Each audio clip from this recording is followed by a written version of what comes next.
Hello बच्चों, physics गुरु मयूर sir के lecture में आप सभी का स्वागत है।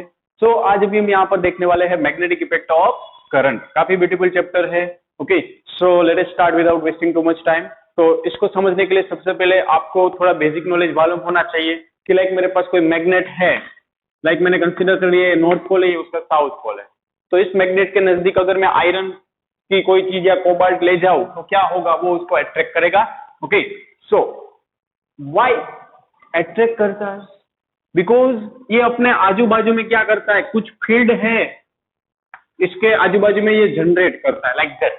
ओके, हम डेफिनेटली डिटेल में स्टडी करेंगे, लेकिन आपको मालूम है। ओके, तो फील्ड जनरेट करता है तो सबसे पहले उस फील्ड को हम क्या बोलते हैं?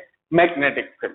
ओके, तो मैग्नेटिक फील्ड का मतलब क्या होता है वो आपको सबसे पहले समझना पड़ेगा। So it's nothing but the space और region around the given magnet. अभी इसकी मैग्नेट की बात करें तो गिवन मैग्नेट के अराउंड ऐसी स्पेस या ऐसा रीजन जहां पर इसका इन्फ्लुएंस हो, तो उसको हम बोलते हैं मैग्नेटिक फील्ड। ओके, सो इसकी डेफिनेशन सिंपल क्या बनेगी बच्चों? Magnetic field that is what? Space और region around which its influence is there, its influence is present. Okay, एक ऐसा रीजन जहां तक इसका इन्फ्लुएंस प्रेजेंट हो उसको हम बोलेंगे मैग्नेटिक फील्ड। ओके, कि अगर काफी नजदीक ले जाओगे तो बहुत ही जल्दी अट्रैक्ट करेगा, थोड़ा दूर होगा तो थोड़ा कम अट्रैक्टिव फोर्स होगा। ओके, सो ये था मैग्नेटिक फील्ड। सिमिलरली दो मैग्नेट को एक दूसरे के नजदीक ले जाते हैं, नॉर्थ पोल को, तो वो रिपल करता है क्योंकि उसका यहाँ पर मैग्नेटिक फील्ड इस तरीके से डिस्ट्रीब्यूट हुई होती है। तो ये हम डिटेल में देखेंगे। तो अभी तो हमें सिर्फ ये स्टडी करना है कि अगर कोई कंडक्टिंग वायर में से करंट हम पास करवा रहे हैं तो उसकी वजह से मैग्नेटिक फील्ड होती है, तो कैसे होती है। ओके, सो बच्चों अब तक हम इससे पहले 3 चैप्टर इलेक्ट्रिसिटी के रिगार्डिंगली, चार्ज के रिगार्डिंगली स्टडी कर चुके हैं, लेकिन हर एक में हमने कंसिडर क्या किया कि हमारे पास जो भी चार्ज था वो रेस्ट पर था। इलेक्ट्रिसिटी में डेफिनेटली मूव करवाया हमने, चलो मूव हो रहा है। ओके, लेकिन उसकी इफेक्ट स्टडी नहीं की। वो शायद चार्ज मूव हो रहा था तो हमने बोल दिया कि I is equal to what, that is Q/T।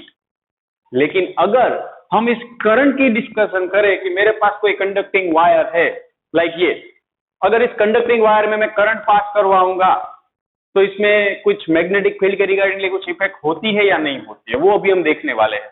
तो इसके रिगार्डिंगली सबसे पहले यहाँ पर ऑब्जर्वेशन किया था ओस्टेड जी ने। इससे पहले भी एक साइंटिस्ट ने ऑब्जर्वेशन किया है, लेकिन उसको किसी ने नोट नहीं किया था, इसलिए हम सबसे पहले किसको ऑब्जर्वेशन स्टडी करेंगे? Ousted observation.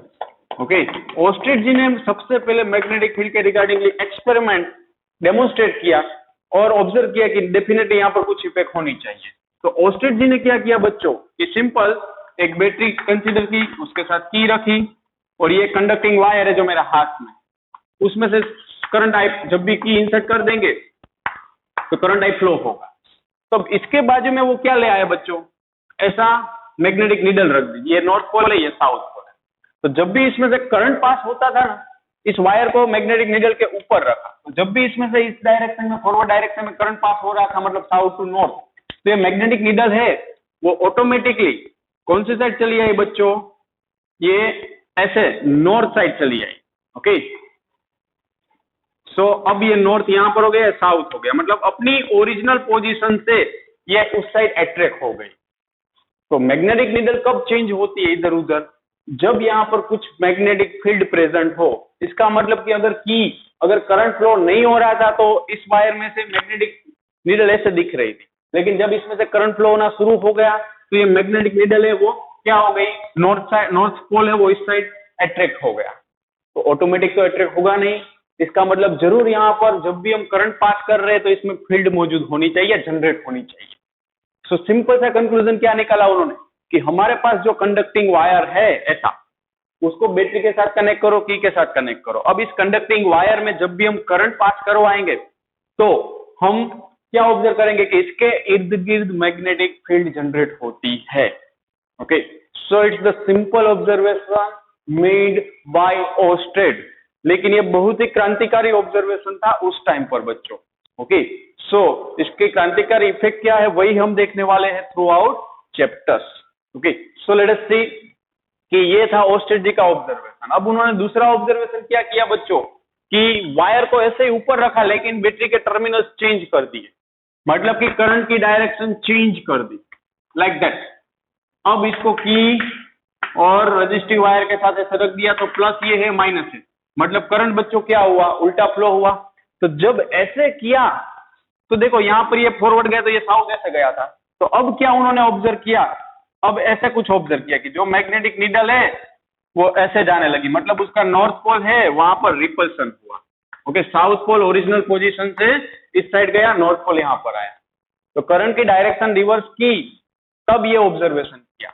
ये दोनों केस कौन से हालत में किए, वायर ऊपर रखा है, मैग्नेटिक नीडल नीचे रखी है। इसमें भी वायर ऊपर था, मैग्नेटिक नीडल नीचे थी, लेकिन करंट की डायरेक्शन चेंज की तो ये इसी साइड गया। डेफिनेटली आपके दिमाग में क्वेश्चन आ रहा होगा कि सर जब भी साउथ टू नॉर्थ करंट भेज रहे थे तो यहाँ पर क्यों गया, नॉर्थ टू साउथ अगर करंट भेज रहे हैं तो ये साउथ डिफ्लेक्ट क्यों हुआ। ओके, लेकिन उसका रीजन है पोलैरिटी। ओके, लेकिन अभी वो डिस्कस नहीं करना है क्योंकि उस टाइम पर सिर्फ यही ऑब्जर्वेशन हुआ था। डिस्कशन आपको at the end of chapter तक मालूम पड़ ही जाएगा इसका reason, so don't worry about कि ये नॉर्थ ही क्यों यहाँ पर गया, साउथ क्यों नहीं गया, it's due to the polarity, अभी आप समझ लो। ओके, सो पोलैरिटी के अकॉर्डिंगली ये इस साइड मूवमेंट होती है कि यहाँ पर डेफिनेटली नॉर्थ जा रहा है, मतलब यहाँ पर कौन सा पोल जनरेट होना चाहिए, साउथ पोल इसके अराउंड में जनरेट होना चाहिए। ओके, अब क्यों हो रहा है वही हम थ्रू आउट चैप्टर देखने वाले हैं, इसके लिए हमें और डिटेल में स्टडी करना पड़ेगा।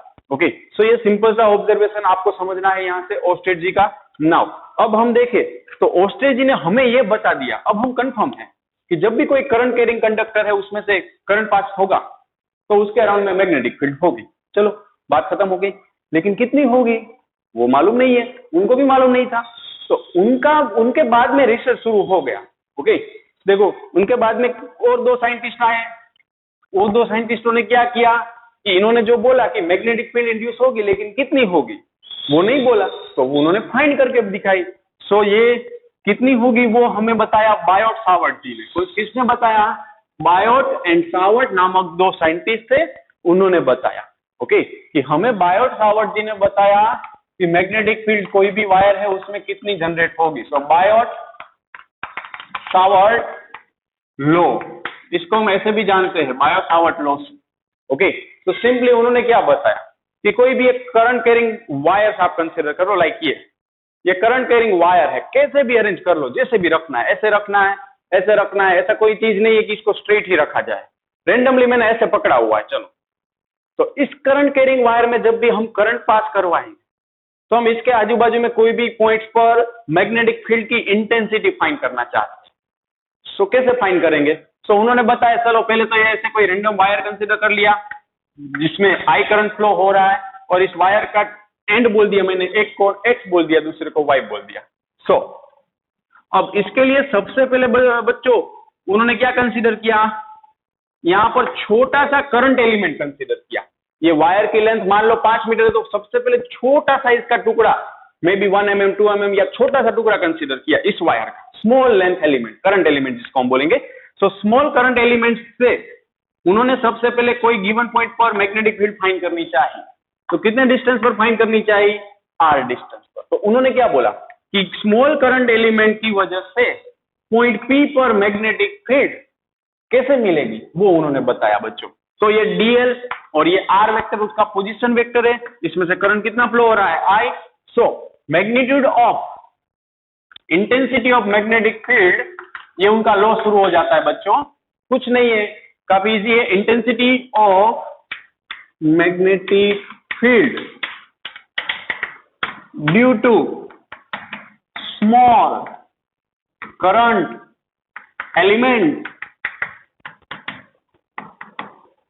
तो देखो स्मॉल करंट एलिमेंट लिया है तो इंटेंसिटी भी स्मॉल होगी, सो dB। तो फर्स्ट बोला is small current element is, first उन्होंने बोला it's directly proportional to electric current, और सिंपली करंट बोलो ना कि कौन सा दूसरा नया करंट आने वाला है, डायरेक्टली प्रोपोर्शनल टू करंट। ये सबसे पहले उन्होंने बोला बच्चों, इसका मतलब उन्होंने ये बोला कि dB is proportional to I, कोई बड़ी बात नहीं है। नाउ उन्होंने ये भी बोला कि intensity of magnetic field due to small current element is directly proportional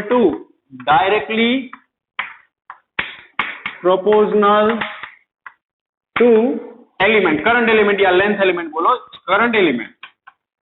so that is DL.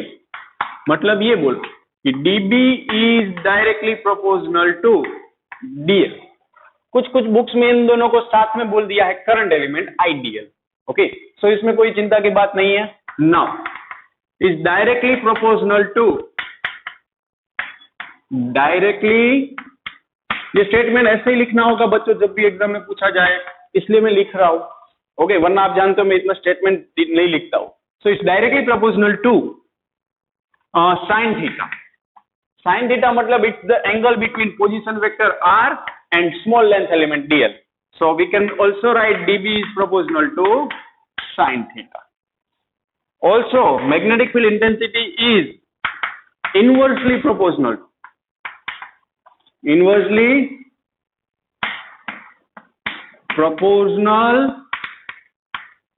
to, ये किसके इनवर्स प्रोपोर्शन में होता है? इसके पोजीशन वेक्टर के inversely proportional to r square. मतलब बच्चों we can write dB is proportional to 1/r square. So ये जितने भी पैरामीटर है 1 2 3 4, उन सबको एक साथ मिला दो तो then we can write dB is proportional to I dl sin theta by r square. So बच्चों ये हो गया बायोट-सावर्ट लॉ कि magnetic field intensity is directly proportional to current flowing through the given wire, उसका current element, उसका sine theta, theta मतलब वो angle between the small length element and position vector, ये ध्यान रखना। सो और inversely proportional to the distance और position vector r from the current element dl। सो अब बच्चों हमारी एक क्या रहती है हर बार एक थियरी कि जब भी प्रोपोर्शनल साइन आए ना तो उसको हटाकर हम कुछ कांस्टेंट रखते हैं। सो कांस्टेंट रखना पड़ेगा यहाँ पर। सो प्रोपोर्शनल हटाकर हम कांस्टेंट रखेंगे और वो मैंने कितना रख दिया बच्चों? म्यू नॉट बाय 4 पाई। अब आप बोलोगे सर म्यू नॉट बाय 4 पाई ही क्यों रखा, सिर्फ म्यू नॉट क्यों नहीं रखा? क्योंकि ये इक्वल कब बनता है? जब मैं इसके साथ मल्टीप्लाई करूं। ओके, यहाँ पर तब बनता है। So it's I dl sin theta by r square. So where mu naught is again, mu naught is what? Permeability of given medium. Mu naught is what? Permeability. ध्यान रखना, परमिएबिलिटी ऑफ फ्री स्पेस या vacuum, जो दोनों में से कुछ भी बोलो। ओके, वैक्यूम की permeability. Okay, so mu naught की वैल्यू कितनी होती है? इसकी वैल्यू होती है 4 pi into 10 to the power -7। लेकिन इसका यूनिट, तो बच्चों इसमें से म्यू नॉट को सब्जेक्ट बनाएंगे। मैग्नेटिक फील्ड का यूनिट होता है टेस्ला। क्या होता है? Tesla. Unit of magnetic field that is Tesla. तो मैं यहां से म्यू नॉट को सब्जेक्ट बनाऊं तो ये मैग्नेटिक फील्ड का टेस्ला r स्क्वायर मल्टीप्लाई में जाएगा मीटर स्क्वायर, I का एम्पियर, dl का metre. So finally it's unit tesla metre per ampere. मतलब कि म्यू नॉट का यूनिट क्या होगा बच्चों? Tesla metre per ampere. Okay, और एक होता है okay weber per ampere, weber वाला भी होता है, लेकिन वो भी हम डिस्कस करना चाहे तो कर सकते हैं कि phi is equal to B into A से हम जाए तो टेस्ला को लिख सकते हैं वेबर पर मीटर स्क्वायर। ओके, फ्लक्स का है, मैग्नेटिक फ्लक्स का, लेकिन अभी हमने स्टडी नहीं किया है। तो टेस्ला की जगह पर वेबर पर मीटर स्क्वायर लिखोगे तो वेबर पर मीटर पर एम्पियर दूसरा यूनिट हो जाएगा।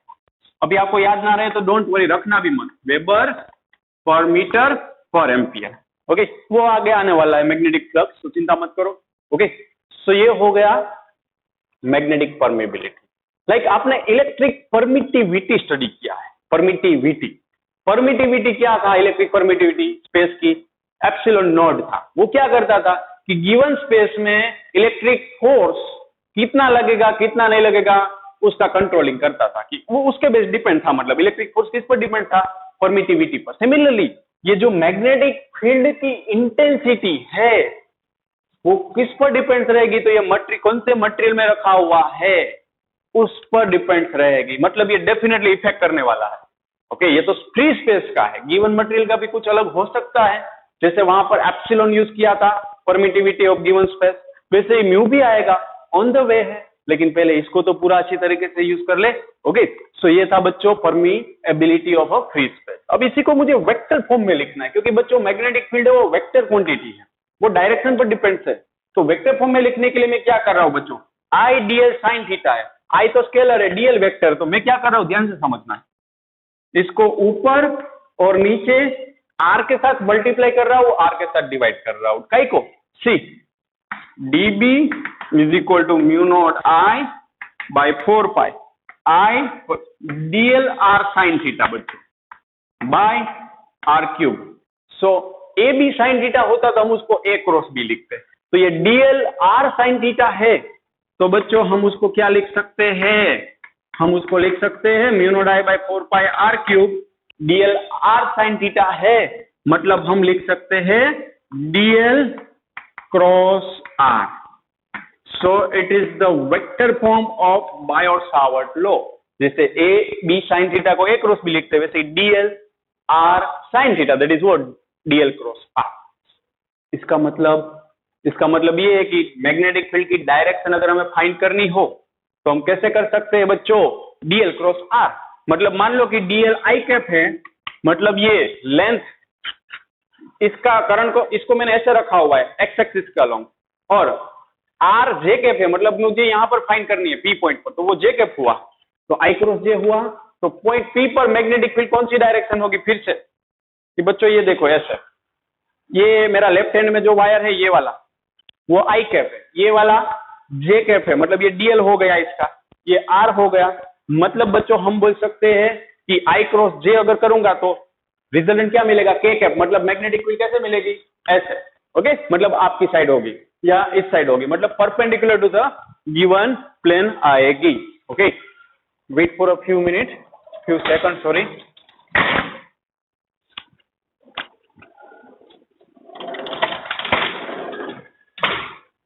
सो बच्चों नेक्स्ट ये थी डायरेक्शन कि हम कैसे फाइंड कर सकते हैं। ओके, सो बच्चों ये डायरेक्शन का काम पूरा हो गया।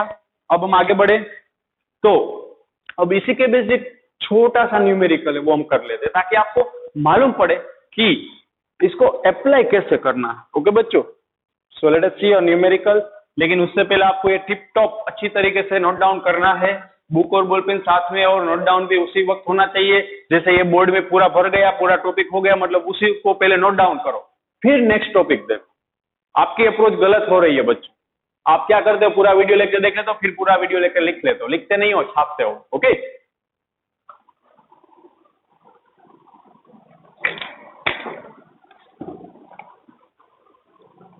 सो अब हम इसी टॉपिक के रिगार्डिंगली न्यूमेरिकल देखेंगे, ताकि आपको ये कॉन्सेप्ट प्रॉपरली और क्लियरली समझ में आए बच्चों।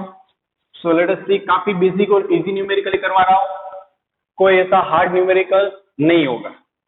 सो लेट अस सी, सो एनसीईआरटी का एक क्वेश्चन है बच्चों। सो आज का question number 1, an element delta L is equal to delta X I cap. Delta L element आपको बच्चों दिया हुआ, that is how much, delta X I cap. चलो अच्छी बात है, डायरेक्शन दे दी है। Is placed at the origin and carries a current, large current I is equal to 10 ampere. Now what is the magnetic field on the y axis है, distance of 0.5 metre. तो बच्चों ये डेल्टा एल है, उसको x axis पर ऐसे रखा हुआ है। ओके, डेल्टा एल ओरिजिन पर, और y एक्सिस पर आपको मैग्नेटिक फील्ड फाइंड करनी है, और वो कितने डिस्टेंस पर फाइंड करनी है बच्चों, 0.5 मीटर पर। आपको पॉइंट P यहाँ पर है, वहां पर फाइंड करनी है, ये पॉइंट O है। सो बच्चों सिंपली है कि y एक्सिस पर बोला है तो इसका पोजीशन वेक्टर r क्या हो जाएगा, 0.5 j कैप हो जाएगा। बच्चों ध्यान से देखो, इसका पोजीशन वेक्टर क्या हो जाएगा, मुझे इसके कंपेयर में y एक्सिस पर जाना है तो 0.5 तो सही है, लेकिन वेक्टर फॉर्म में लिखना है तो j कैप हो जाएगा। और डेल्टा एक्स हमें दिया हुआ है बच्चों x, delta X that is 1 centimetre, that is 10⁻² metre. So we want to find magnetic field. अगर कुछ ना आए तो सबसे पहले बेसिक फॉर्मूला तो आप सबको याद होगा, क्या है बच्चों कि dB is equal to mu naught by 4 pi I dl cross r by I dl cross r by r cube. So let us see mu naught by 4 pi, तो म्यू नॉट की वैल्यू होती है 4 pi into 10 to the power -7। Directly 10 to the power -7 लिख सकते हो ना, mu naught by 4 पाई को आप क्या लिख सकते हो डायरेक्टली 10 टू द पावर -7। फिर भी आपकी तसल्ली के लिए एक बार लिख रहा हूं ताकि आइंदा से हम डायरेक्टली यूज कर सके value.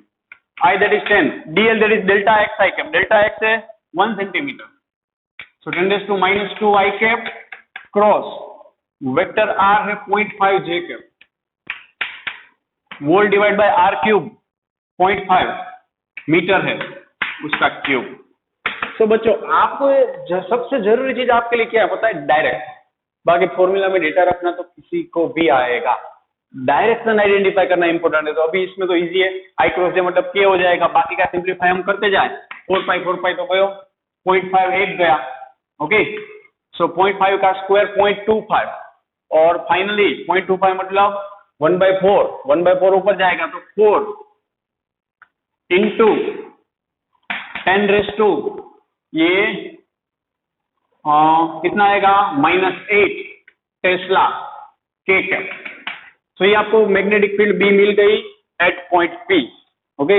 So it's your answer 4 into 10 to the power -8 tesla K cap, vector form में दिखा दिया है। और के कैप क्यों आया, क्योंकि आई क्रॉस जे क्या हो जाएगा, आई क्रॉस जे के कैप हो जाएगा। तो बच्चों देखो काफी इजी न्यूमेरिकल था, लेकिन आपको समझना था कि ये फॉर्मूला कैसे अप्लाई करें। अब ये मत सोचना कि सर ये तो छोटी सी फील्ड है, हमें फाइंड ही छोटे से एलिमेंट की वजह से करनी है, तो क्यों चिंता कर रहे हो, छोटी सी भले ना मिल रही हो, ओके।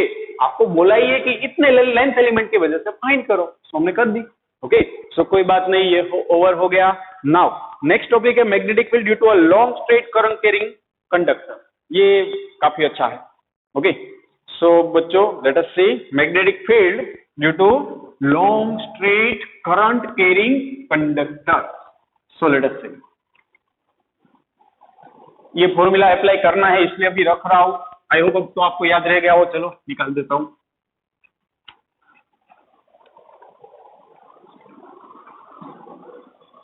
तो ये 5 स्टार क्वेश्चन है बच्चों, और पूरे चैप्टर में अगेन इन अगेन कहीं भी कैसे भी लगाना पड़ सकता है, सो इसको प्रॉपर्ली समझना पड़ेगा।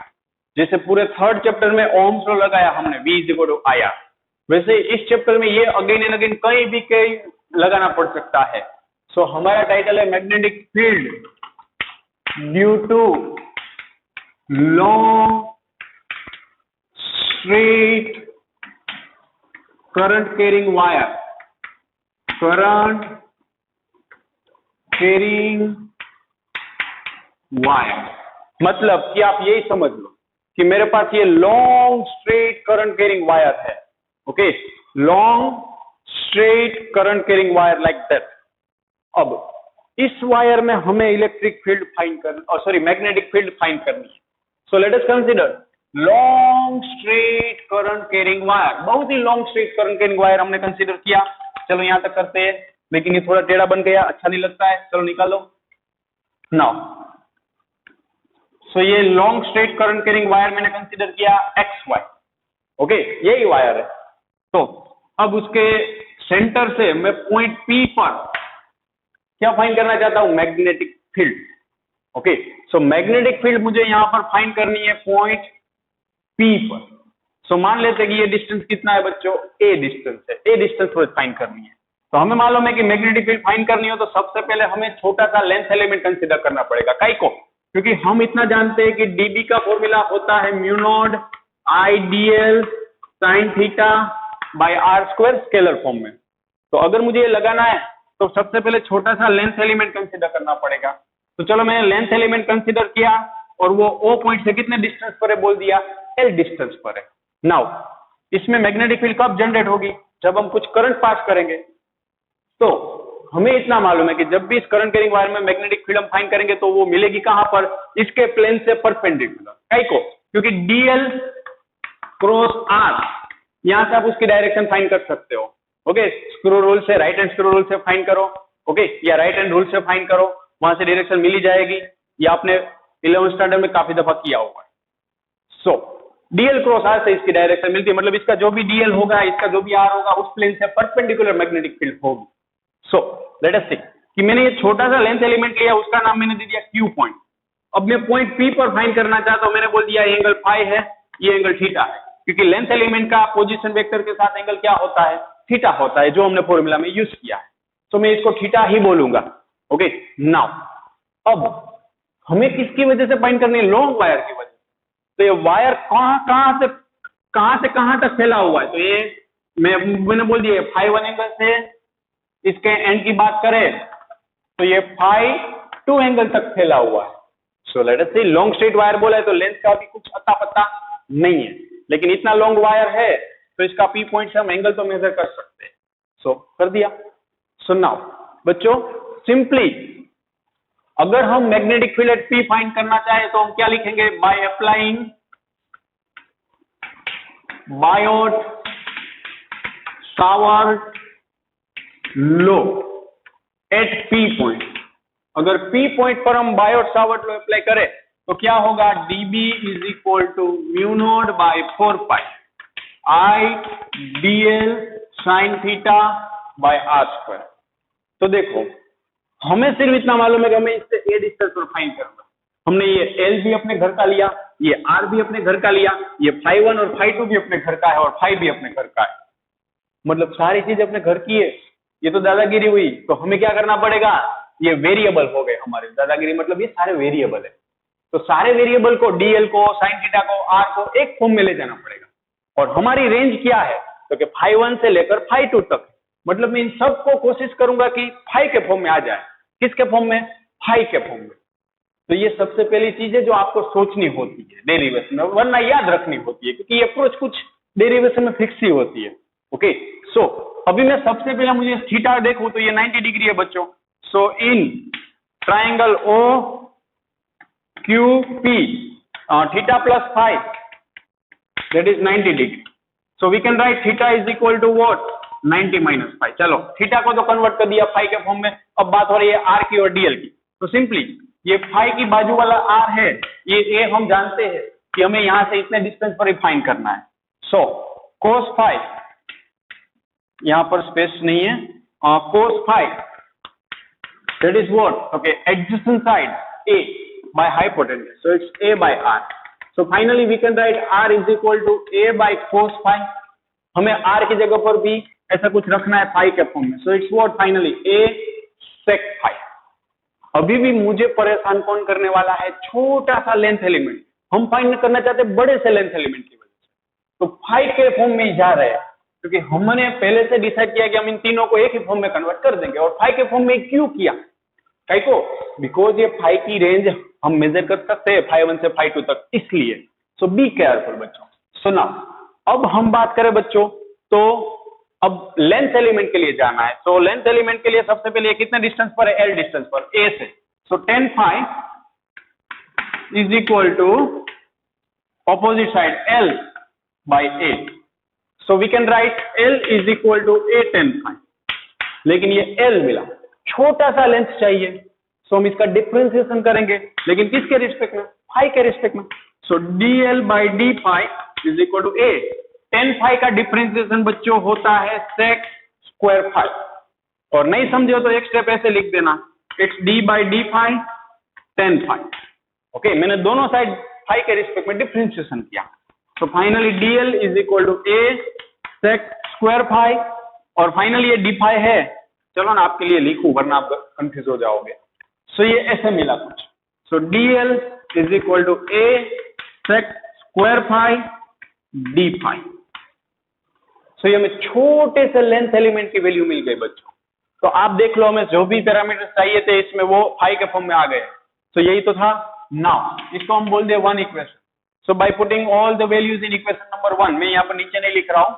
सो dB is equal to mu naught I by 4 pi dl, that is a sec square phi d phi sin theta, that is 90 minus phi whole divided by r square।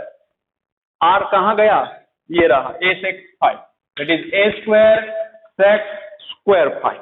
सो बच्चों फाइनली sec square phi गया, एक a गया, तो ये हमें मिलेगा mu naught I by 4 pi a। अब बचा क्या, sin 90 minus phi, that is cos phi। So cos phi d5। लेकिन ये अभी भी हमें स्मॉल मैग्नेटिक फील्ड मिली है, लेकिन हमें किसकी वजह से फाइंड करना है? लॉन्ग स्ट्रेट करंट वायर की वजह से फाइंड करना है। ये वायर में अभी छोटा सा टुकड़ा, जो आपको ये कलर मार्क दिख रहा होगा थोड़ा सा, इतने की वजह से मिली है, लेकिन पूरी चाहिए। तो पूरी कौन से पॉइंट पर चाहिए? पी पॉइंट पर। लेकिन पी पॉइंट से कहां वेरी हो रही है? तो नीचे की साइड -φ1, क्योंकि नीचे की साइड है नेगेटिव एंगल है, ऊपर की साइड φ2। मतलब कि हम इसका क्या करेंगे? छोटी सी मैग्नेटिक फील्ड है, पूरी चाहिए, integration. So total magnetic field eight P, total magnetic field eight P, that is B is equal to integration of dB। लेकिन कहां से कहां तक? तो वेरिएबल कौन है? d5, मतलब एंगल -φ1 से लेकर -φ1 से लेकर φ2 तक। तो बच्चे लिमिट सेट करने काफी इंपॉर्टेंट चीज है यहाँ पर। ओके, सो कांस्टेंट चीजें बाहर निकाल देते हैं, तो mu naught I by 4πa, तो ये cos phi d5। So finally cos phi का इंटीग्रेशन बच्चों हो जाएगा sin phi। So mu naught I by 4πa, cos phi का इंटीग्रेशन हो गया sin phi। कहां से कहां तक? टिंग से लेकर टोंग तक। ओके, सो फाइनली इसकी वैल्यू रखे mu naught I by 4πa sin φ2 minus sin φ1, तो माइनस माइनस प्लस हो जाएगा। आप रखकर देख लेना, मैं डायरेक्ट लिख रहा हूं step. So it's sin φ1 plus sin φ2। It's your magnetic field at point P। Point P पर मैग्नेटिक फील्ड आपको मिली, किसकी वजह से मिली? लॉन्ग स्ट्रेट वायर की वजह से मिली। लेकिन अब इसमें भी काफी सारे केसेस बनते हैं कि अभी तो हमने लॉन्ग स्ट्रेट वायर कंसीडर किया बच्चों। ओके, अगर ये इन्फिनिटली लॉन्ग वायर हुआ तो ओके, तो न्यूमेरिकल में जब भी लेंथ ना दी गई तो हम इन्फिनिटली लॉन्ग वायर यूज करेंगे। नहीं समझ में आया? मुझे मालूम है, न्यूमेरिकल में वर्ड आएगा, समझ में आ जाएगा। सो बच्चों ये हो गया। नाउ इसके डिफरेंट डिफरेंट केस बनते हैं, वो अभी हमें देखने हैं। ओके, केस मतलब क्या कि लाइक पॉसिबिलिटीज देखे, इसमें कौन कौन सी आ सकती है। तो case first, P4 infinitely long wire.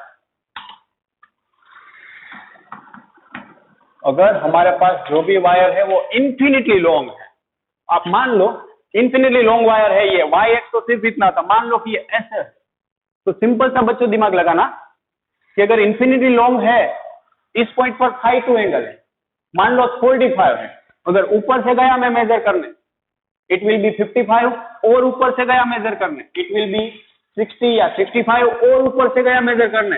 तो फाइनली ये एंगल कितना बन जाएगा? इसके साथ, इस लाइन के साथ फाई कितना बन जाएगा? 90 डिग्री बन जाएगा। सिमिलरली नहीं समझ में आया तो फिर से देखो, यहां तक का एंगल φ1 45, और नीचे ले जाऊंगा मेजर करने में, ऐसे ड्रॉ करूंगा, फाइनली ये टोटल बढ़ जाएगा एंगल, और नीचे गया और नीचे से जाऊंगा। सो एट दी एंड क्या होगा? इस वायर के साथ एंगल φ1 और φ2 दोनों कितना बन जाएगा? 90 डिग्री बन जाएगा। मानने में ना आया तो ऐसा वायर घर में से उठा लो, पहले तो छोटा सा वायर का टुकड़े के साथ P का एंगल मेजर करो, और ऊपर और ऊपर और ऊपर एंगल मेजर करते जाओ इन्फिनिटी तक। ओके, इन्फिनिटी तक पहुंचने में जिंदगी खत्म हो जाएगी, लेकिन ये एंगल नहीं मिलेगा ना। सो इसलिए हम एट दी एंड कितना बोल देंगे कि ये मैक्सिमम टू मैक्सिमम कितना हो सकता है? 90 degree. Okay, so maximum to maximum हमने बोल दिया कि ये जब इन्फिनिटी की बात होगी तो कितना बन जाएगा? 90 डिग्री बन जाएगा। That's it. सो अगर φ1 φ2 90 डिग्री है तो आप उस जगह पर मैग्नेटिक फील्ड भी कितनी मिलेगी? पॉइंट P पर it's mu naught I by 4πa sin 90 degree plus sin 90 degree, sin 90 1, again दूसरा sin 90 1 1 2 और 2 2 2। सो फाइनली ये हमें मिला mu naught I bye 2πa। ये फॉर्मूला काफी जगह पर यूज होने वाला है थ्रू आउट चैप्टर।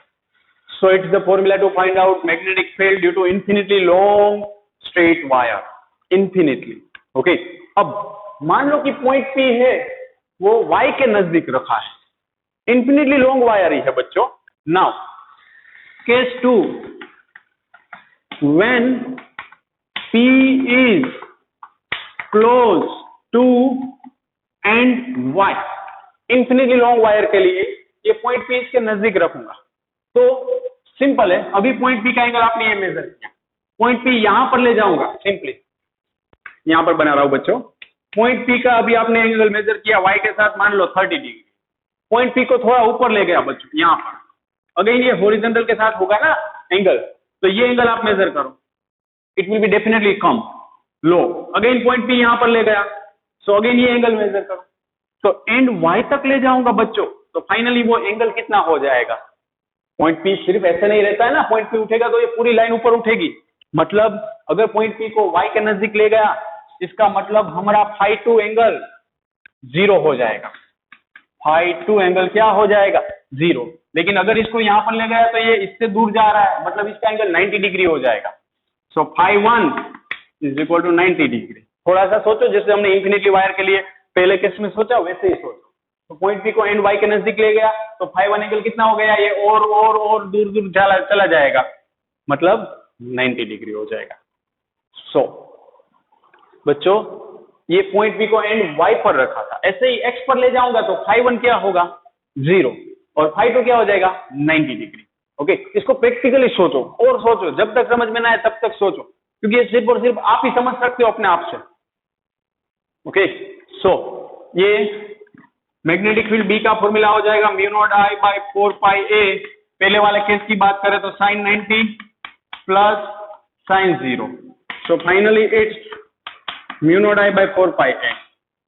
सो जब भी कोई इंफिनिटली वायर हो उसके एंड पर से हम मैग्नेटिक फील्ड फाइंड कर रहे हो तो डायरेक्टली ये फॉर्मूला यूज करेंगे μ0I/4πa। लेकिन सबसे पहले ये बेसिक फॉर्मूला नहीं भूलना है, लॉन्ग स्ट्रेट वायर की वजह से क्या होता है, क्योंकि यहां से आप कभी भी यहां तक पहुंच जाओगे। μ0I/4πa sin φ1 plus sin φ2, where φ1 and φ2 is what angle made with given point। Okay, given point का साथ कितना एंगल बन रहा है वो है, ये एंगल नहीं है। बच्चे गलती काफी दफा करते हैं। सो दैट्स एक और केस बनता है लाजवाब केस, कि अगर हमारे पास कि इसके अलावा क्या केस बनता है कि फाइनाइट लेंथ ऑफ वायर है, कितना है फाइनाइट लेंथ ऑफ वायर है मेरे पास, मतलब बच्चों सिंपली ये L लेंथ का वायर है टोटल। कितनी लेंथ है बच्चों L लेंथ का, कौन सा XY वायर L लेंथ का है, उसके मिड पॉइंट से मैं पॉइंट P पर फील्ड फाइंड करना चाहता हूं। तो अगेन ये एंगल फाई सेम हो जाएगा, क्योंकि ये लेंथ भी क्या हो जाएगी मिड पॉइंट से L/2 हो जाएगी। सो बच्चों ये L/2 हो गई, ये डिस्टेंस कितना A और ये distance R।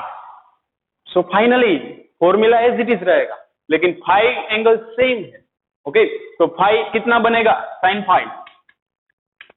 Phi that is opposite side by hypotenuse, it's L/2R और R that is what under root a² plus L/2 का स्क्वायर दैट इज L²/4। सो बाकी सब कुछ as it is, 4πa distance same, sin φ1 और φ2 की value रख दो तो मैग्नेटिक फील्ड भी मिल जाएगी। तो ये आपको होमवर्क में ट्राई करने के लिए दे रहा हूं। क्या करना है, इसी फॉर्मूला में φ1 φ2 क्या हो जाएगा सेम हो जाएगा। ओके, तो सेम हो जाए तो ये वैल्यू आप रख दो, कोई बड़ी बात नहीं है बच्चों। ओके, सिर्फ यहाँ पर sin φ1 और φ2 सेम ले लो और sin φ की वैल्यू रख दो, L/2R के अकॉर्डिंगली सोल्व करो, हो जाएगा बच्चों।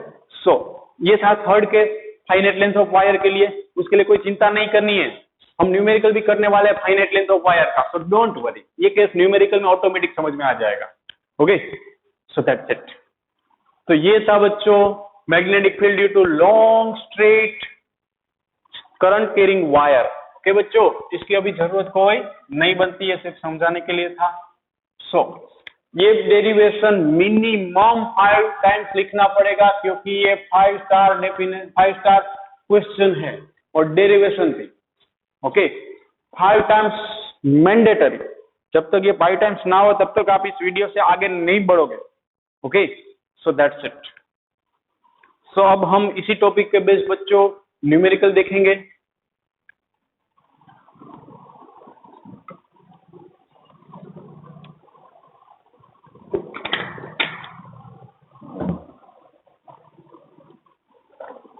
और एक चीज रह गई कि इसमें डायरेक्शन कैसे फाइंड करते हैं बच्चों।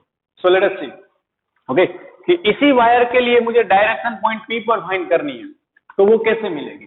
तो सिंपली हमें क्या करना है, राइट हैंड रूल लगाना है लॉन्ग स्ट्रेट वायर के लिए। चलो समझाता हूं अलग से। यही लॉन्ग स्ट्रेट वायर के लिए डायरेक्शन चाहिए, सो हम कैसे फाइंड करेंगे, लेट अस सी।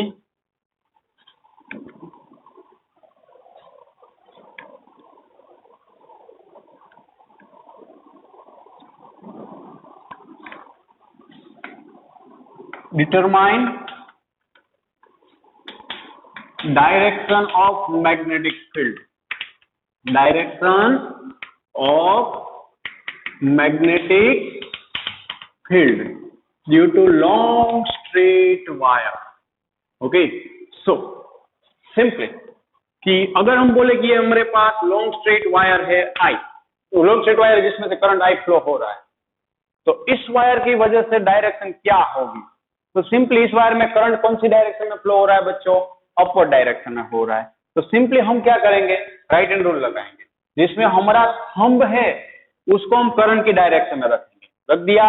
अब मान लो कि मैं पॉइंट पी पर डायरेक्शन फाइंड करना चाहता हूं, तो यहां से थंब में अपवर्ड रखूंगा और अपनी जो भी फिंगर से वो बेंड करूंगा। अगर मैं उसको बेंड करता हूं यहां पर रखकर, तो ये कौन सी साइड जा रही है, बोर्ड के अंदर जा रही है। तो यहां से अगर हम देखें तो ये इसके आजू बाजू में क्या होगा, मैग्नेटिक फील्ड लाइन ऐसे कुछ बिछी, ऐसे कुछ रहेगी। कि यहां से 2 सेंटीमीटर पर देखूं तो यहां पर भी मैग्नेटिक फील्ड सेम रहेगी, यहां पर भी सेम रहेगी, 5 सेंटीमीटर पर यहां पर भी सेम रहेगी, यहां पर भी सेम रहेगी। वो तो सिंपल सी बात है, लॉजिक है, क्योंकि B is proportional to B is equal to what, mu naught I by 2 pi R. Infinity long wire की वजह से फॉर्मूला ये था। तो B is proportional to what, 1 by R। तो अगर हम B वर्सेस R का ग्राफ बनाए बच्चों, magnetic field B versus R, then it's like that कि जैसे जैसे R बढ़ेगा वैसे वैसे मैग्नेटिक फील्ड कम होती जाएगी। Okay, so that's it. तो ये हो गया मैग्नेटिक फील्ड B का वेरिएशन। नाउ बच्चों, अब इसके लिए अगर हम कंसीडर करें कि R 0 है तो मैग्नेटिक फील्ड क्या हो जाएगी, इनफाइनाइट, इसीलिए हम इसको टच नहीं करवा रहे हैं। सिमिलरली R इनफाइनाइट है तो मैग्नेटिक फील्ड क्या हो जाएगी, 0, लेकिन इनफाइनाइट दिखाया नहीं है तो यहां पर भी टच नहीं होगा ग्राफ। सो अब डायरेक्शन की बात हो रही थी बच्चों, सो लेट अस सी कि डायरेक्शन कैसे निकालेंगे। ये उसकी मैग्नेटिक फील्ड लाइंस हुई। ओके, कोई भी वायर है उसमें मैग्नेटिक फील्ड लाइंस उसके अराउंड में कौन से पाथ में होगी, सर्कुलर पाथ में। लाइक इसमें करंट फ्लो हो रहा है तो मैग्नेटिक फील्ड लाइंस इसके अराउंड में ऐसे ऐसे ऐसे सर्कुलर पाथ में घूमती रहेगी। ओके, सो अब मुझे इसमें करंट आई यहां से फ्लो हो रहा है, पॉइंट पी पर फाइंड करना है। मैंने बोला कि क्या करेंगे, तो सबसे पहले करंट की डायरेक्शन में थंब अरेंज करो, रख दिया। पॉइंट पी यहां पर है तो मैं अपनी फिंगर बेंड करूंगा, तो अगर आयरन मैन का हाथ होता मेरा तो ये उंगलियां सारी किसके अंदर चली जाती, इसको तोड़ के बोर्ड के अंदर। मतलब मैग्नेटिक फील्ड भी क्या होगी, इसके अंदर होगी। देखो अंदर मैग्नेटिक फील्ड होती है, उसका एक सिंबल है क्रॉस और सर्कल। क्रॉस और सर्कल का मतलब है मैग्नेटिक फील्ड इनवर्ड।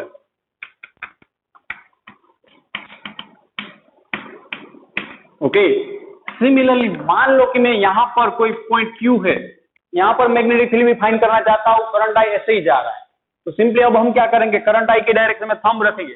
लेकिन अब आप देख लो मेरी हथेली जिस साइड फाइंड करनी है ना मैग्नेटिक फील्ड, उस साइड होगी। लाइक यहां पर फाइंड करनी थी तो मेरी हथेली ऐसे थी। आप किसी को बोलोगे कि ये भाई मेरी बात सुन, तो अपना हाथ ऐसे रखोगे ना कि ये भाई मेरी बात सुन, ऐसे रखोगे कि मैं आपके सामने देखोगे बोलूंगा कि ये भाई मेरी बात सुन, नहीं करूंगा। सिंपली हम क्या करेंगे, किसी के साथ बात कर रहे हैं तो ए भाई तू पहले मेरी बात सुन ले, ऐसे बोलेंगे ना। अगर आप अपने दोस्त को ऐसे बोलोगे उसके सामने देखकर ए भाई तू मेरी बात सुन ले, नहीं करोगे। सिमिलरली अगर इस वायर में से करंट आई पास हो रहा है, उसमें से आप क्यू पॉइंट पर फाइंड करना चाहते हो तो उंगली कैसे रखोगे कि भाई क्यू, ऐसे रखोगे ना। क्यू पॉइंट पर फाइंड करना और ऐसे रखोगे ए भाई क्यू, नहीं रखोगे। ये इंपॉर्टेंट चीज है बच्चों, हर बार काफी सारे बच्चे यही चीज नहीं समझ पाते हैं। तो सिंपल समझो, जिस पॉइंट पर भी फाइंड करना है उस जगह पर आपकी हथेली होनी चाहिए। सो आई ऐसे जा रहा है, अब आप देख लो इसको बेंड करोगे, बेंड करनी है फिर डायरेक्शन मिलती है, विदाउट बेंडिंग डायरेक्शन नहीं मिलती। इसको बेंड करूंगा कौन सी साइड गई, आउटवर्ड, आउटवर्ड आई ना। तो आउटवर्ड का सिंबल है बच्चों डॉट और सर्कल, इसका मतलब है outward magnetic field. Okay, so it's over. I hope ये आपको मालूम पड़ा हो। ओके, कि आउटवर्ड और इनवर्ड का मतलब क्या बनता है। तो अब इसी के रिगार्डिंगली चलो एक न्यूमेरिकल, छोटा सा न्यूमेरिकल करते हैं, ओके, कि मैग्नेटिक फील्ड की डायरेक्शन आपको मालूम पड़ जाए। So let us see numerical regardingly magnetic field direction.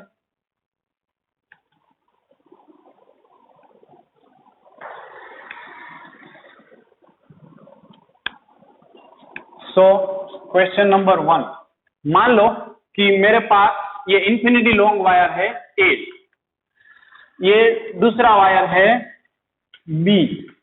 अब मुझे यहाँ पर पहले वायर में मैंने बोल दिया कितना करंट फ्लो हो रहा है 1 एम्पियर, दूसरे वायर में कितना करंट फ्लो हो रहा है 2 एम्पियर।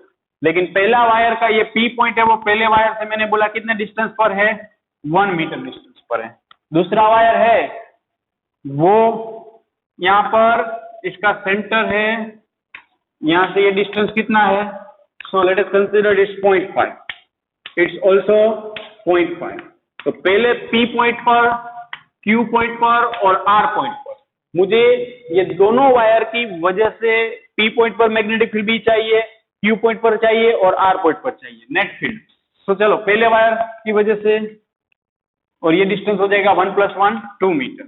सिमिलरली दूसरे वायर का R का डिस्टेंस भी 1 मीटर है बच्चों, okay. So for point P, चलो देखते हैं।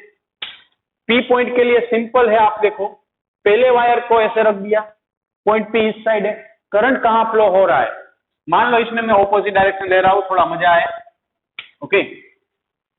करंट पहले वायर में अपवर्ड फ्लो हो रहा है, मुझे पॉइंट P पर फाइंड करनी है। तो सिंपली मैं क्या करूंगा, पॉइंट P पर हथेली रख दूंगा, थंब है वो करंट की डायरेक्शन में। अब इसको बेंड करूंगा, करंट कहां मिला, सॉरी मैग्नेटिक फील्ड भी कहां मिली, आउटवर्ड। तो सिंपली आप बता दो कि B1 is outward.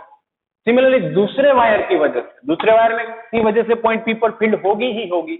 So let us सी दूसरे वायर में करंट कहां जा रहा है, डाउनवर्ड। मुझे कहां फाइंड करनी है फील्ड, P पर।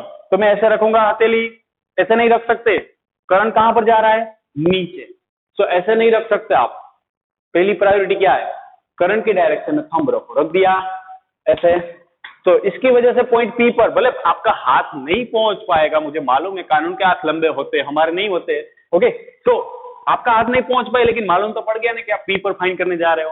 सिंपली क्या आएगा, बेंड करोगे तो इसको बेंड करो, अंदर आ जाएगी। मतलब हम बोल सकते हैं ये सेकंड वायर की वजह से जो फील्ड है वो इसके अंदर है, मतलब फाइनली इट्स B2। सो एक बाहर है, दूसरी अंदर है। So net field at point P that is what, B1 - B2। अब आप बोलोगे सर आपने B2 - B1 क्यों नहीं किया, सोच लो ना, ये डिस्टेंस कम है तो B1 ज्यादा होना चाहिए, क्योंकि magnetic field due to infinity long wire का फॉर्मूला होता है μ0I/2πr।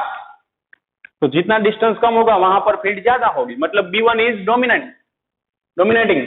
So B1 that is what, μ0I1/2πr1, B2 that is μ0I2/2πr2। So finally बच्चों इसमें से कॉमन है μ0/2π, निकाल देना चाहिए। I1 1 ampere, R1 1 minus I2 2 ampere, R2 that is 2। सो हो गया। सो फाइनली आपने देखा ये 2 2 कैंसिल हो गया, मतलब net field I 0। So point P पर नेट फील्ड 0 आई। क्या दिक्कत है, आ सकती है, डेटा इस तरीके से है। नाउ फॉर पॉइंट Q बच्चों, अब आप थोड़ा सोचने लगो अपनी साइड से कि मेरे पास ये वायर है, उसकी वजह से पॉइंट Q पर फाइंड करनी है। तो सिंपली मैं क्या करूंगा कि सबसे पहले तो करंट की डायरेक्शन में थंब रखूंगा, पॉइंट Q पर फिर उंगली रखूंगा कि बाई Q ऐसे, फिर अपनी उंगली बेंड करूंगा, सारे फिंगर्स कहां गई, इसके अंदर, मतलब पॉइंट Q पर B1 है वो अंदर की साइड मिला। अब दूसरे वायर की वजह से, तो दूसरे वायर में आप देखो वो डाउनवर्ड जा रहा है, ऐसे रख दिया। अब Q साइड रखेंगे हथेली, ऐसे रख दिया पाम, फिर बेंड करो, अंदर की साइड गया। सो Q पॉइंट पर B2 भी हमें मिलेगा अंदर की साइड, दोनों की डायरेक्शन सेम। मतलब हम क्या बोलेंगे, net field at Q that is, add कर देंगे B1 + B2, इसका मतलब रिजल्टेंट फील्ड भी इस बोर्ड के अंदर मिलेगी, इस प्लेन से परपेंडिकुलर मिलेगी। So what is, how we can determine B1, so यहां से डिस्टेंस 0.5, सो μ0 I1, चलो फॉर्मूला आपके लिए रख देता हूं, बाई 2πr1 प्लस μ0 I2/2πr2।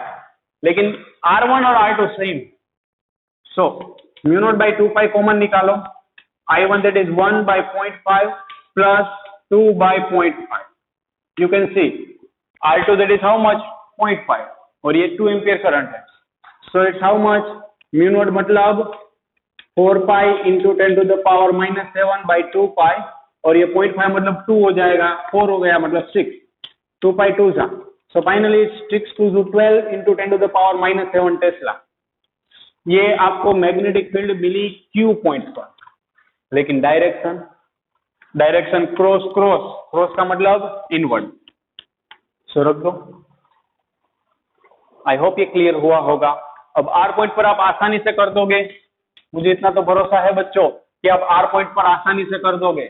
मान लो कि R पॉइंट पर मैं पहले वायर की वजह से जा रहा हूं, डेफिनेटली आप क्या करोगे, ऐसे रखोगे हथेली, ऐसे नहीं रख सकते क्योंकि R पॉइंट पर जा रहे हो, करंट की डायरेक्शन में थंब रख दिया, फिर बेंड किया, तो मतलब पहले वाले की वजह से B1 क्या मिला, अंदर की साइड। डिस्टेंस मेजर कर लो, पहले वायर की वजह से ये कितना डिस्टेंस है, तो ये 1 है, 1 + 1 2 है, कोई बात नहीं।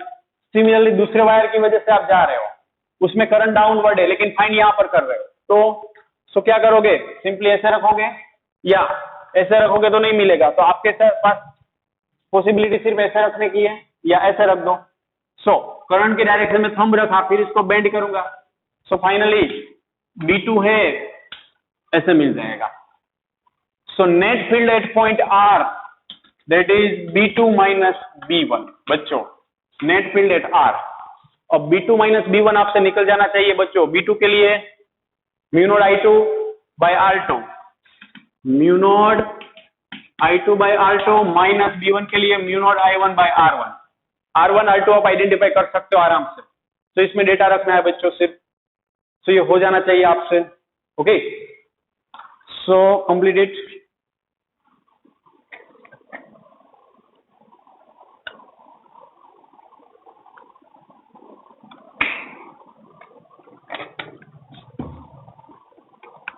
So now next numerical,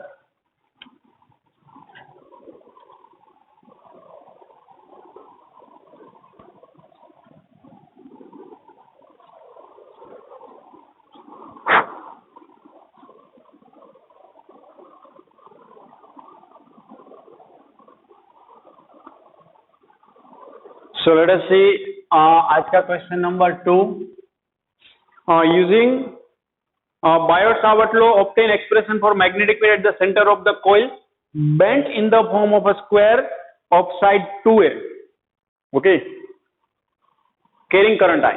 मतलब आपको बोला है कि कोई एक स्क्वायर कोइल है, उसको किसके फॉर्म में कन्वर्ट कर दिया है, स्क्वायर के फॉर्म में, और उसकी साइड की लेंथ कितनी दी गई है बच्चों, 2A, ओके, और करंट कितना फ्लो हो रहा है, इसमें से I करंट फ्लो हो रहा है, इसके सेंटर पर मैग्नेटिक फील्ड B फाइंड करनी है।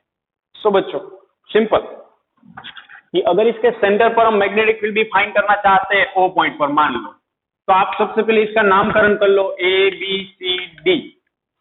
अब ये 2A है तो आधा डिस्टेंस A हो जाएगा, मतलब कि अगर मैं इसका पॉइंट कंसीडर करूं, वहां से सेंटर पर फाइंड करना चाहता हूं, ये डिस्टेंस A हुआ। याद करो जो हमने फॉर्मूला स्टडी किया है वो कुछ ऐसे था, P पॉइंट पर हम फाइंड करना चाहते तो उससे परपेंडिकुलर डिस्टेंस कंसीडर करते थे, और एंगल ये कंसीडर करते थे φ1, ये कंसीडर करते थे φ2, तब जाकर हमारा फॉर्मूला बनता था mu naught I by 4 pi A sin φ1 plus sin φ2। तो ये केस आपको सिंपली ऐसे दिखना चाहिए। तो आप इसको क्या करोगे बच्चों, सबसे पहले AB वायर की वजह से O पॉइंट पर फील्ड फाइंड कर लो, तो ये एंगल कितना हो जाएगा 45 डिग्री, क्योंकि स्क्वायर है, मतलब ये सब कुछ बाकी सेम है, इसलिए ये भी डिस्टेंस A, ये भी डिस्टेंस A है, ओके, सो ये स्क्वायर बन गया।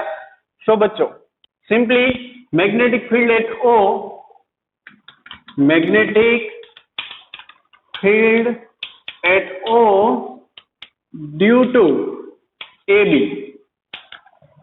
की वजह से मैग्नेटिक फील्ड O पर कितनी होगी। तो सिंपली बच्चों हम फाइंड करें तो फॉर्मूला क्या आएगा, तो कि mu naught I by 4 pi A sin φ1 plus sin φ2। So AB के लिए हम जाए तो φ1 that is 45 degree, okay, phi 2 that is 45 degree, square का सेंटर है। सो नाउ अब डायरेक्शन देखो, तो ये करंट डाउनवर्ड साइड है, इसको हम बेंड करेंगे तो ये आउटवर्ड डायरेक्शन आई। ओके, अब a as it is a ही रहेगा। So let us see it's what, mu naught I by 4 pi a sin 45 plus sin 45, sin 45 1 by root 2, दूसरा भी 1 by root 2, so finally 1 by root 2, 1 by root 2 that is 2 by root 2, so 2 2s are, so ये हमें कुछ ऐसी मिली, mu naught I by 2 root 2 pi a, its magnetic field at center due to AB wire। अब बच्चों आप देखो तो जो ये AB वायर है, ऐसे ये BC वायर है, करंट इस डायरेक्शन में जा रहा है, तो उसको आप कनेक्ट करोगे तो ये डिस्टेंस A होगा, ये 45 होगा, ये भी 45 होगा। तो B वायर में की डायरेक्शन में थंब रखूंगा, फिर से देखूंगा, ये भी आउटवर्ड मिलेगा। सिमिलरली CD वायर है, CD वायर में करंट के डायरेक्शन में थंब अरेंज किया, O पॉइंट पर फाइंड करेंगे, वो भी आउटवर्ड मिलेगा, यहाँ पर भी आउटवर्ड मिलेगा। मतलब ये केस कौन सा हो गया, magnetic field at a given point due to finite length of wire, ये फाइनाइट लेंथ हो गई बच्चों। सो मैंने देखो फाइनाइट लेंथ वाला फॉर्मूला यूज नहीं किया, मैंने तो जनरल फॉर्मूला यूज कर लिया। सो अगर हम सभी वायर की लेंथ सेम है, हर जगह से फाइंड करें, तो जितना AB का मिला वैसे ही BC, CD और AD का मिलना चाहिए। नहीं मानने में आ रहा तो इसका फाइंड करके देख लो, BC वायर का ऐसे ही पूरे स्टेप करके। सिमिलरली CD वायर का देख लो और AD वायर का देख लो, हर एक में क्या आएगा, आंसर सेम आएगा। मतलब हम नेट मैग्नेटिक फील्ड एक वायर की वजह से मालूम है। ओके, तो ऐसे टोटल कितने वायर्स बने, तो इसका एक इतनी है, तो ऐसे कितने वायर से टोटल 4 वायर्स हुए ना, एक को मिला दो तो ये टोटल कितने वायर्स हुए, 4 wires. So total magnetic field कितनी बोलेंगे, 4। So net magnetic field at O, net magnetic field at O, तो A की इतनी आई तो B की भी इतनी आएगी, C की भी इतनी आएगी, CD वायर की, AD की, मतलब टोटल 4 वायर्स हुए, ध्यान रखना। That is BO is equal to magnetic field B due to AB, B due to BC plus magnetic field B due to CD plus magnetic field due to AD, ये तो same आएगी। तो हम बोल सकते हैं it's 4 times of magnetic field B due to AB, so it's magnetic field B due to AB था। So that's it, so रख दो 4 into mu naught I by 2 root 2 pi a, 2 2 2, so it's 2 mu naught I by root 2 pi a, it's your final answer। अब इसके आगे solution उन्होंने किया हो तो भले किया हो, वरना कोई जरूरत नहीं बनती है। किया है, ओके, क्या है, रूट 2 का सिंप्लीफिकेशन किया है, तो root 2 mu naught I by pi a, ये फाइनल सिंप्लीफिकेशन हो गया, रूट 2 जा। ओके, अब डायरेक्शन क्या होगी बच्चों, डायरेक्शन की बात करें तो BC वायर की वजह से आउटवर्ड है, AB वायर की वजह से आउटवर्ड है, CD की डायरेक्शन में थंब रखा तो आउटवर्ड मिली, मतलब हम क्या बोल देंगे, इट्स रेडियली आउटवर्ड। मतलब डॉट सर्कल बना दो, लिखना नहीं है स्टेटमेंट, तो it's your answer. So you can सी कितना ब्यूटीफुल न्यूमेरिकल था, कि सारे कॉन्सेप्ट यहां से क्लियर हो जाते हैं magnetic field due to current carrying straight wire के। ओके, अगर ये नहीं हो रहा है इसका मतलब आपका वो डेरिवेशन जो चला है वो क्लियर नहीं। ओके, इसके अभी भी आपको काफी सारी प्रैक्टिस करनी पड़ेगी। ओके, काफी सारी प्रैक्टिस चाहिए। जैसे 11th के 4th चैप्टर में मैं वेक्टर्स में बहुत ही प्रैक्टिस लगा दी थी, वैसे ही यहाँ पर बहुत ही प्रैक्टिस लगानी है। इजी है बच्चों। ओके, इसको एक बार समझ लो, बार बार याद नहीं रखना पड़ेगा, एक बार याद रखा बार बार समझना पड़ेगा। 2 ऑप्शन है आपके पास, ओके, तीसरा कोई ऑप्शन नहीं है। सो दैट्स इट बच्चों। तो इसके जैसे ही काफी सारे न्यूमेरिकल से आप प्रैक्टिस करते रहो। अगर कभी भी कोई भी डाउट्स में आता है तो बेझिझक मुझे भेज दो और बोल दो। ओके, सो आज यहाँ तक रुकते हैं बच्चों, नेक्स्ट लेक्चर में इससे आगे बढ़ेंगे। Magnetic field due to circular coil current वाला टॉपिक है। So thank you.